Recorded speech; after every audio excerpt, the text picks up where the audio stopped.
This channel does not promote any violent, harmful, or illegal activities. All content provided by this channel is meant for an educational purpose only. বামের vote রামের ঘরে টানতে কৌশলী দিলীপ ঘোষ।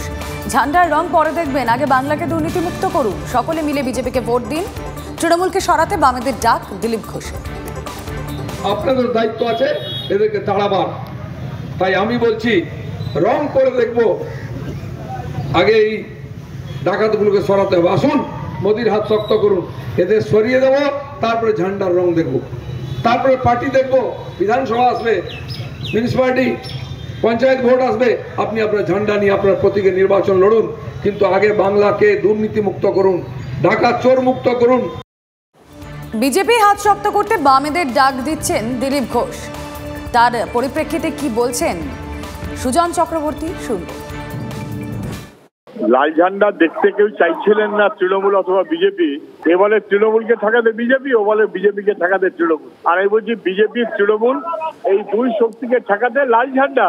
উনি ঝান্ডা ছেড়ে সমর্থনের কথা বলেছেন, উনি কি ঝান্ডা ছেড়ে দাঁড়িয়েছেন? উনি ঝান্ডাটা ছেড়ে দিন, ছেড়ে দিয়ে দাঁড়ান, দাঁড়িয়ে সব কথা বললে তবু দাঁড়ানো মানে হয়। উনি বরঞ্চ বিজেপির সমর্থকদের পারলে ডাক দিন, তারা যেন দিলীপ ঘোষকে ভোট দেয়। তারা দিলীপ ঘোষকে ভোট দেবে না, তারা আবার যেন তৃণমূলকে না দিয়ে দেয়। তিনি মুখ খুললেই যেন বিতর্ক। হ্যাঁ, দিলীপ ঘোষের কথাই বলছি, কারণ তিনি ফের বেলাগাম।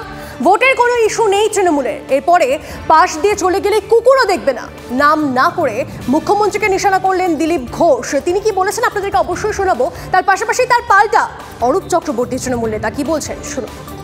ইলেকশনে কোনো ইস্যু নাই, এখন প্রাণের ভয়, এই তাই পুলিশকে ফিট করেছে, এই বলো তাই বলো, এই সব সিম্প্যাথির ভোট চলে যায়। আমি মহিলা, সেটা চলে গেছে, আমার ঠ্যাং ভেঙেছে চলে গেছে, আমার মাথা পেটেছে চলে গেছে, এখন আমাকে মারছে। আরে তোমাকে পাশ দিয়ে কুকুরও দেখবে না চলে গেলে, এমন তোমাদের ইমেজ হয়ে গেছে। দিলীপটা যে দলটা করে সেই দলের নব্য বিজেপিরা, তৎকাল বিজেপিরা, প্যারাশুট বিজেপিরা দিলীপদার সাথে বেইমানি করে দিলীপদাকে কার্যত দাঁড়িয়ে দিয়েছে। অ্যাকচুয়ালি দিলীপদার মনের কষ্টটা দিলীপদা বলেছেন, দিলীপদার দিকে দিলীপদার দল ফিরে তাকায় না, তাই মনের যন্ত্রণার কথা বলেছেন। এরকম বলবেন, আরো উল্টো পাল্টা কথা। 4 তারিখে হারবেন, ভোটের ফল বেরোনোর সাথে সাথে উনি জানেন